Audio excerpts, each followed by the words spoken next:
What is going on, everyone? Welcome into Big Time Football Talk. So I wanted to do a countdown of the first round guys, grading them, how they fared in their rookie season, all guys from the 2021 NFL Draft. If you remember on the last episode, we counted down from 32 to 28. So I wanted to get the next 5 guys. Plus, I'm going to give you 2 bonus guys. So we're going to break down 7 guys total, but first I wanted to get to something else, and that is Carson Wentz traded to Washington. So before I give you my take on this, I just wanted to give you the full details of the trade.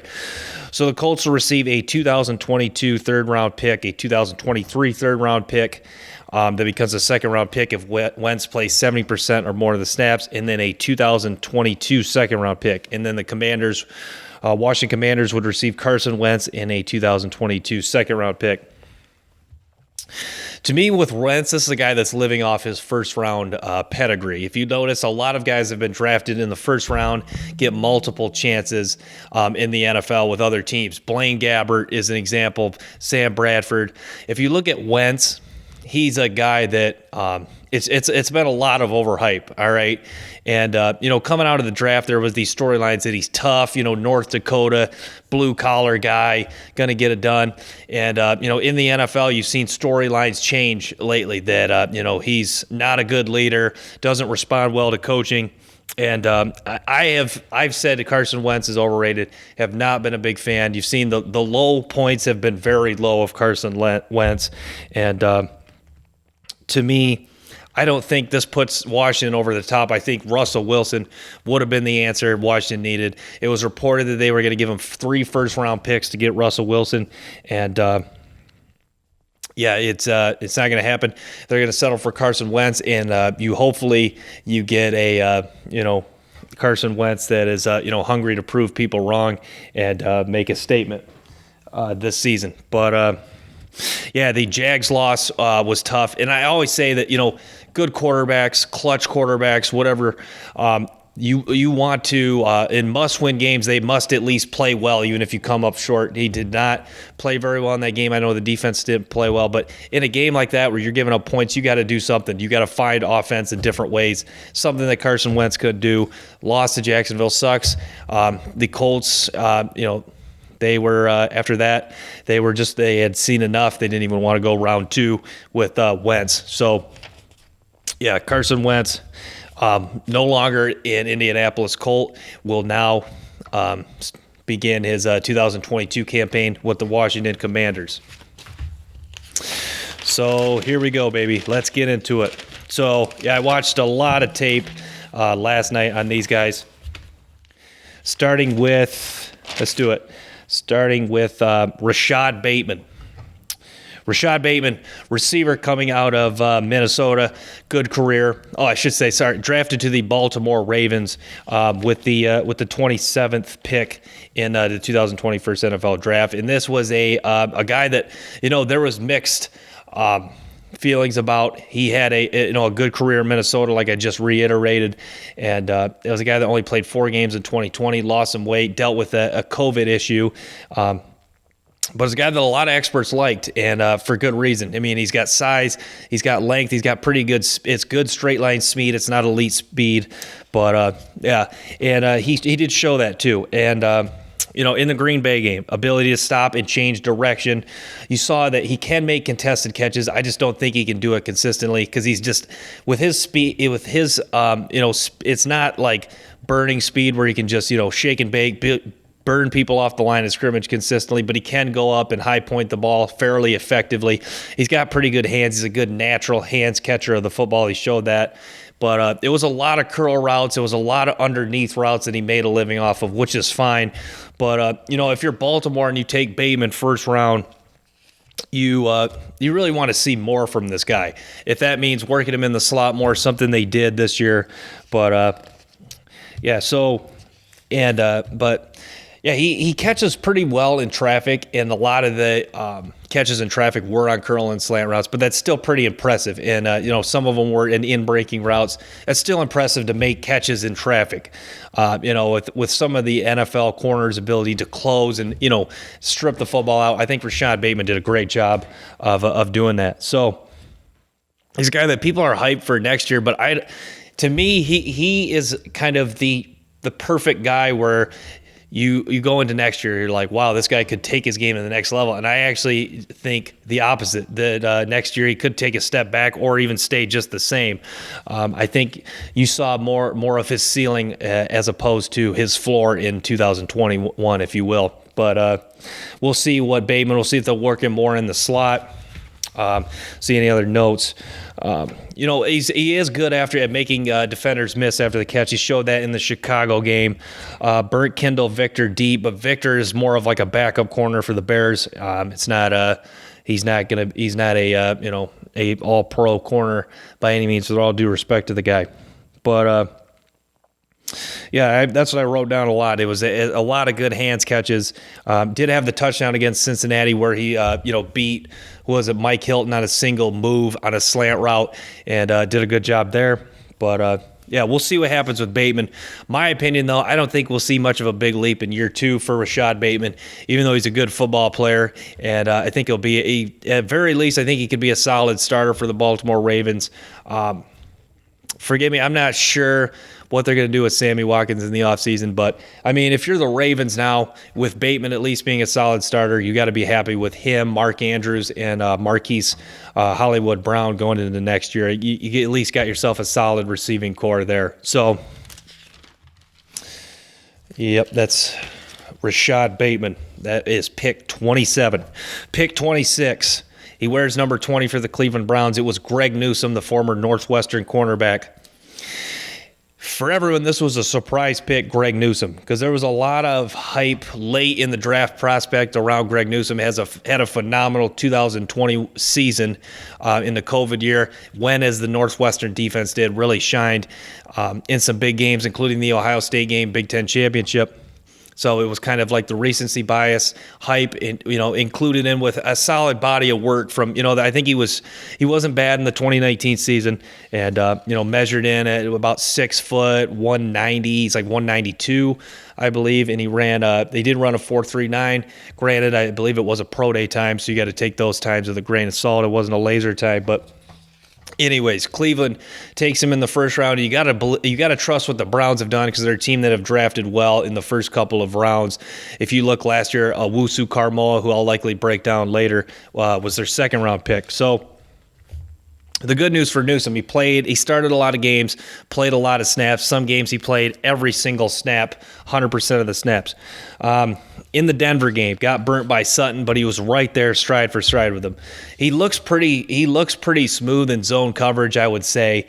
Has the ability to cover guys for a long time. You saw Jamar Chase played zone coverage against Jamar Chase for a long time. Ran a long way with him. It was like a post route, and he was able to recover and make a pass breakup. But you got to love his ability to just turn and run, and he has the speed to stay stride for strides with the Cortland Suttons, Jamar Chases of the world's bigger receivers with some speed and have some good body control. So that's a plus. The bad thing is, he's not a guy that you wanted to, make several turns, because his hips are not super fluid when he wants to, or when he tries to turn his body all the way around. Gets times where he just turns his back completely to the football, and I think it was. Was it in the I think it was in the Denver or one of the games he gave up a deep out route because he just could not turn around because his hips are just not super fluid. But it kind of sounds like I'm contradicting myself, because he can, when he just needs to turn and run after he's already flipped his back in zone coverage, he can turn and run pretty easily. But when he needs to flip his hips and turn all the way around, or flip his hips and then flip back around, it's just not as smooth. It takes some time, and that time allows the receiver to get open, and that's all you need to get open in the NFL. So that's something I didn't like about Newsome. Had some issues with pass interference in the New England game. But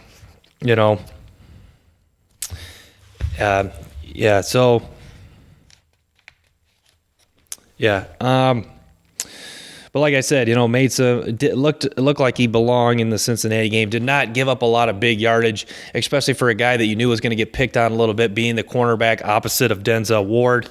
But Yeah, great job. He turned and run with T. Higgins in the Cincinnati game as well, and showed in the Houston game that he was not afraid to get physical as a tackler, and shows the ability to wrap up, even though doesn't always take the best angles to the football, is not afraid to come up and lay the wood, which is always an added bonus for a corner, defensive back in general. But so that's Greg Newsome at pick 26. Get a drink of water real quick.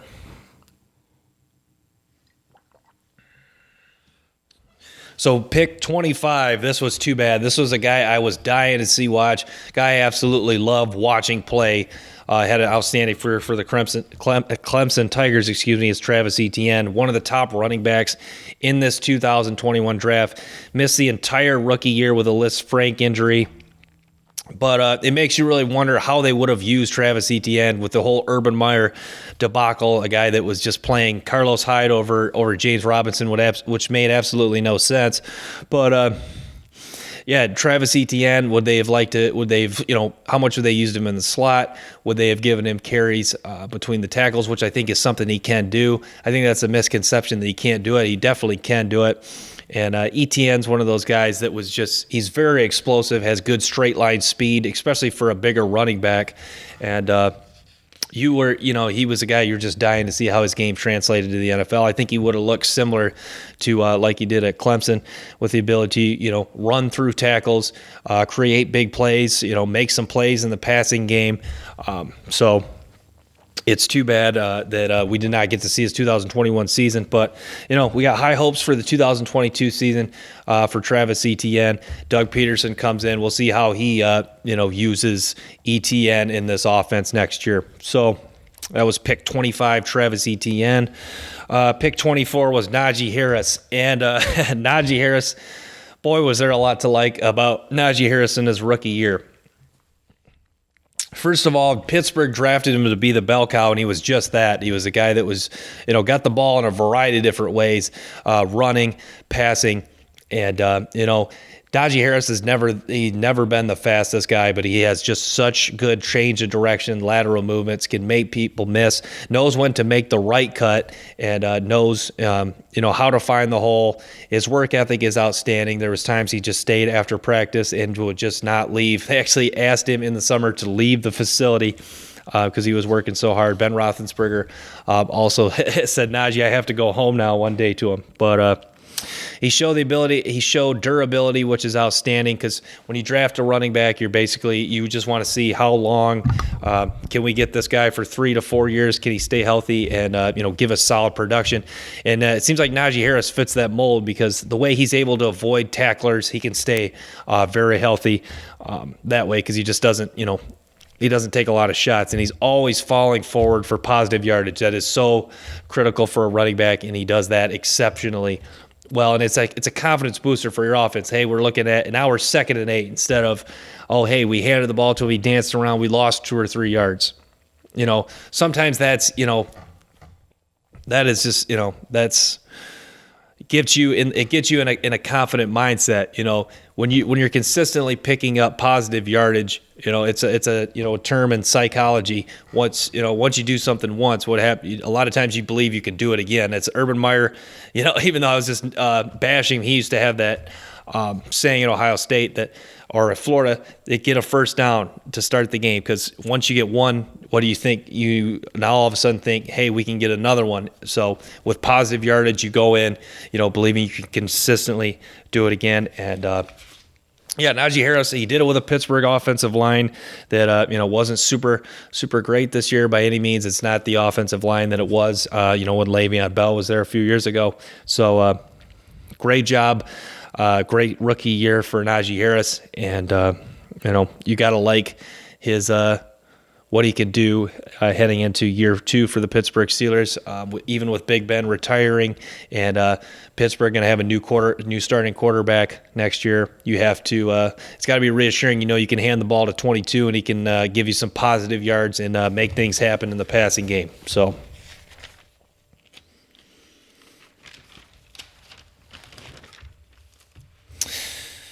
So the next guy, pick 23 to the Minnesota Vikings, a guy that I absolutely love, and I watched so much tape these last night on him. That's Christian Darrisaw. He's number 71 for the Minnesota Vikings.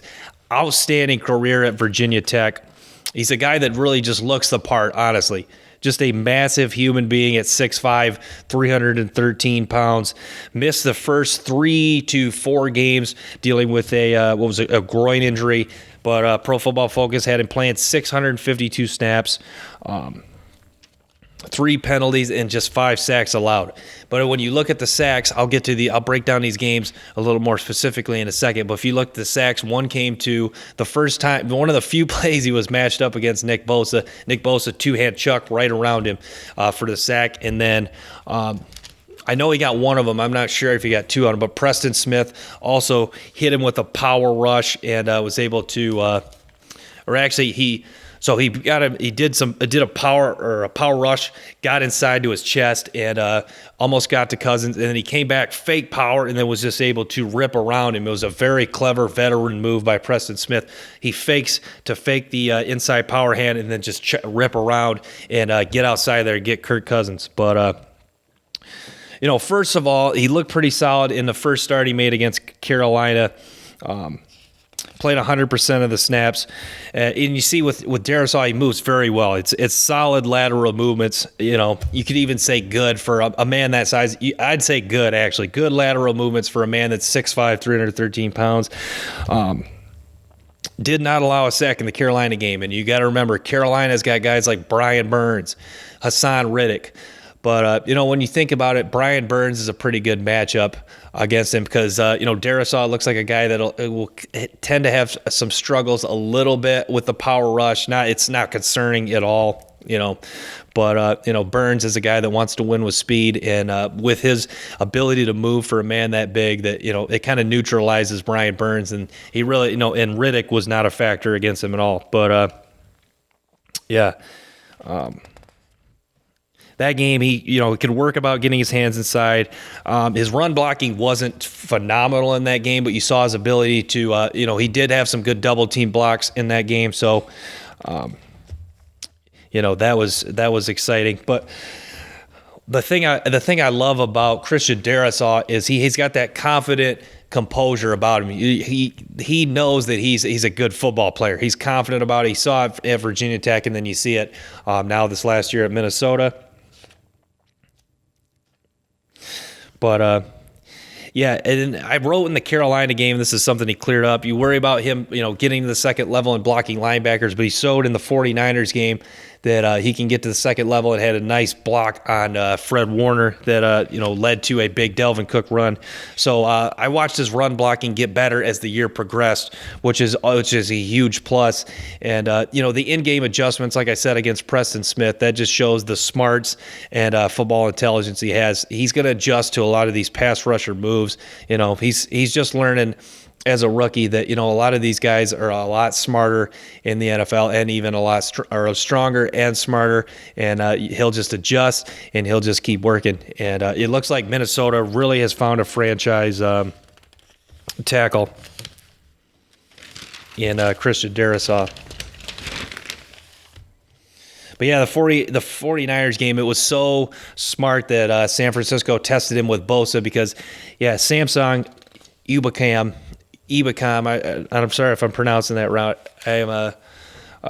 I know Samson Ebukam. I've watched him. He was a former Ram, so I know him pretty well. His name is kind of troubling to pronounce, but anyways, that guy could not get past Darrisaw. So, they put Bosa on him, and Bosa, blows by him on one of the first plays. But Darrisaw adjusts well and is able to, the next few plays, do a lot better with the power for Bosa and is able to avoid, the 2-hand chuck that Bosa used on him.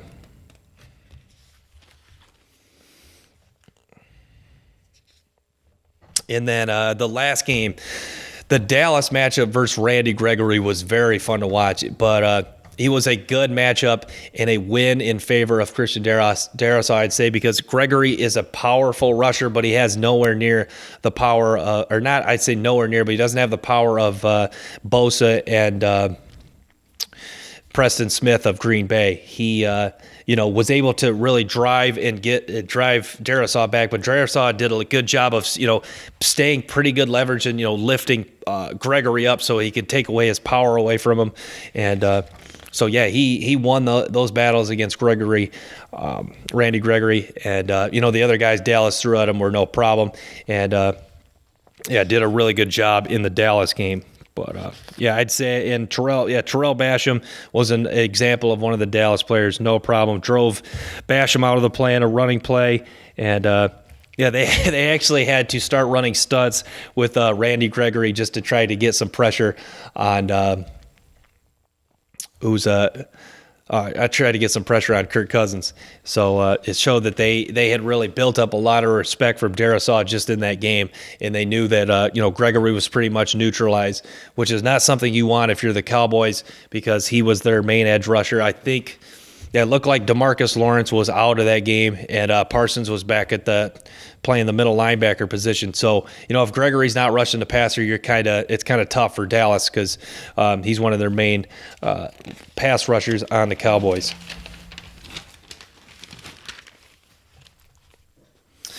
So the next guy, a really sad.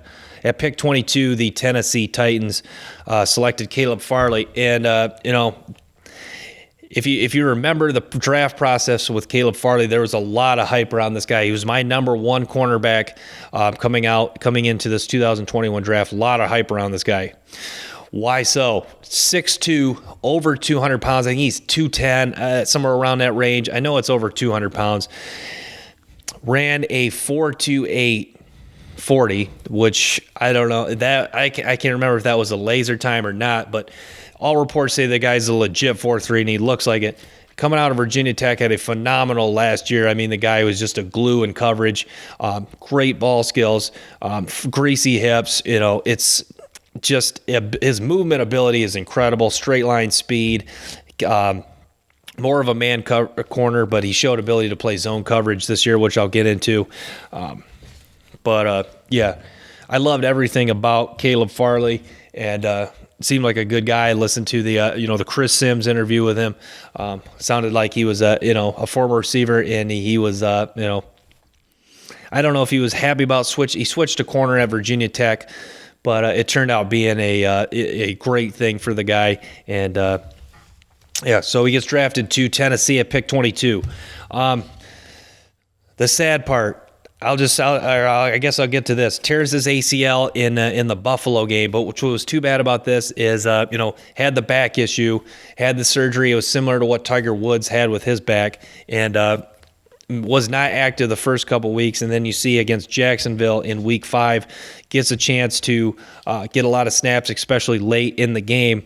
And has a couple great plays in coverage. Has a pass breakup on Laviska Shenault. You see, he looked like a healthy Caleb Farley. The Caleb Farley in his prime of 2019 at Virginia Tech, and you really see the speed and the ability to just effortlessly turn and run.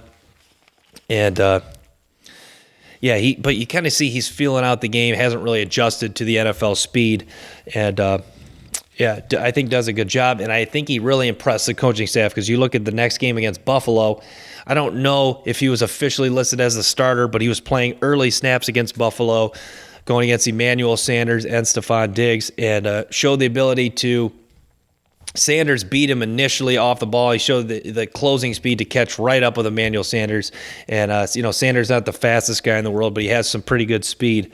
And what I wrote in Buffalo, covered well in limited snaps, recovered on Sanders, like I reiterated, moved well in zone coverage. It looked like, they had coached him, more so to work zone coverage, because at Virginia Tech, he was primarily a man-to-man corner because he's just that good. It was one of those things, you're our stud man-to-man. You go lock down that mother over there. And covered Diggs for a long time. Stephon Diggs in the end zone for a long time. One play just did not allow him to get open, and showed ability to attack blockers. It looks like he drew a holding call because he came up aggressively, and they grabbed his jersey and didn't allow him off the block. And then he was going aggressively and made a good tackle, recovering on a pass catch that he gave. gave up to Emmanuel Sanders, and that's when he tore his ACL, which is just too bad because I would have loved to see a full season of Caleb Farley because you love the talent, you love what he could be. You see a bright future for the young man if he plays a ton of snaps for him. But yeah, if you're the Titans next year, you hope the guy stays healthy. You hope the back issues are gone, and you got to be excited. I mean, the Titans, I'm not sure what Janoris Jenkins' future is, but, Christian Fulton has been pretty solid. You got to love, a couple young corners and Fulton and Farley out there, and what Farley could be is exciting because, healthy, he has a chance to develop into a guy that can really just shut down even top-level receivers. He's that kind of talent, so...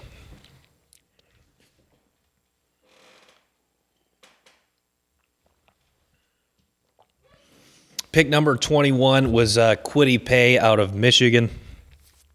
So I got to watch Kwity Paye a lot at Michigan. Was banged up at 2020, the COVID year. I think he played just like 4 games that year.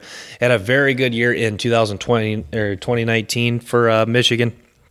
One of the top edge rushers in this draft.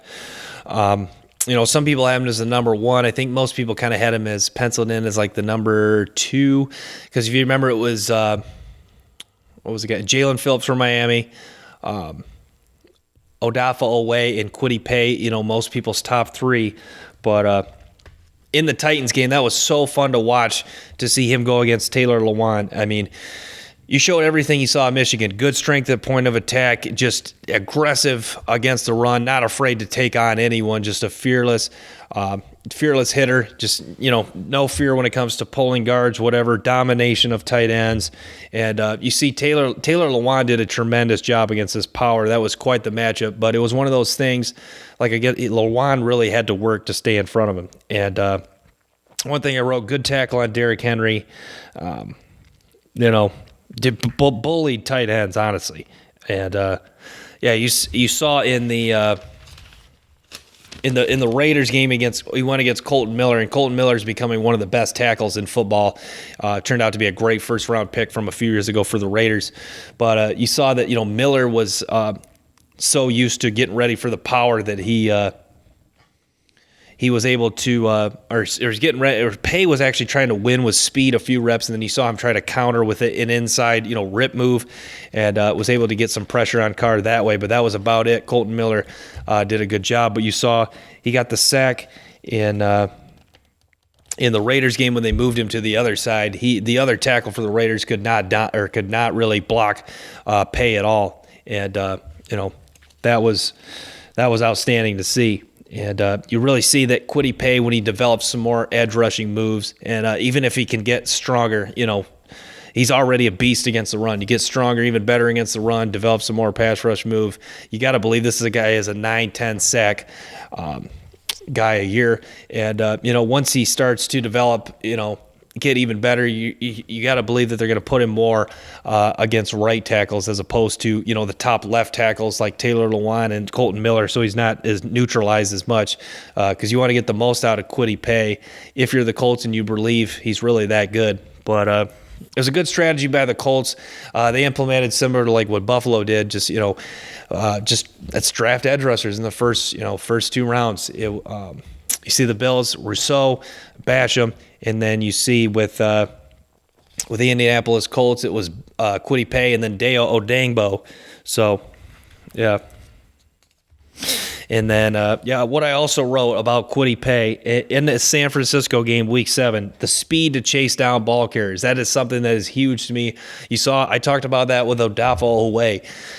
Kwity Paye, sets the edge on one side. We're going to run away from him. No, he has the speed to track him down for no gain. That is so crucial to me. That is just demoralizing to an offense because you try to, I don't know if that was their thinking on that specific play, but you want to try to, you're thinking you want to run away from the guy, and the guy has the speed to just chase down the ball carrier for no gain. That is demoralizing. The Cardinals game, he was really dominant against Humphreys, was able to just, win with speed around DJ Humphreys. If it wasn't for Kyler Murray's athleticism, he probably would have had at least 2 or 3 sacks in that game. But Kyler Murray was able to step up and with his speed evade him. But Yeah, disrupted the pocket several times. And, Humphrey Humphrey was so quick into his stance and got his hands up immediately on one play, and then Paye just ran around him. So, it showed that, Humphreys was really in his head, and Humphreys did not trust his lateral movement to stay in front of the guy. It was pretty comical to watch. But, you got to be excited. The Colts have something here with Kwity Paye, and body type, he really does look the part. The dude he is rocked up. Phenomenal upper body build, phenomenal lower body build. So you don't have to worry about him being out of shape. He's a good physical specimen, and future's bright. Future is very bright for Kwity Paye, the youngster, former Michigan Wolverine. But I guess I could touch on the Mario Cooper trade. So one thing I thought was just stupid about this trade was that the Cowboys came out and reported that they want to trade him, because at that point you have no leverage for other teams, and the trade value just decreases exponentially, because when you think about it, that when you're dealing with a team who may be interested, that they you want to get rid of him more than they want to acquire him. So, Dallas lost all their leverage in that case. But, if you're Dallas, getting something for him, I guess, was a big deal, because, you want to get something for a guy as talented as Amari Cooper. But, releasing him and saving the money was a big deal for Dallas as well. But, Amari Cooper, the guy is just, my dad and I touched on this, and I think this is a really good summary of the Amari Cooper story.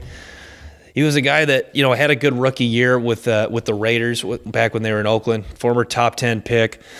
You kind of know the story. If you follow him in Alabama and you follow the NFL draft, top 10 pick, flashed his rookie year, and I think he was a guy that a lot of people thought would become an elite receiver, kind of like what he became at Alabama at the college level, and he never kind of has really become an elite receiver. He's a good receiver, like a top, what would you say, 15, 20 receiver in the NFL, but he never took that step to become a top 10 to 5, receiver in the NFL.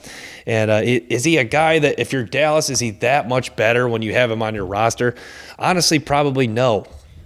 And you have guys like Gallup, CeeDee Lamb, Schultz, the tight end, and what's the other tight end they have? I remember he played at Michigan.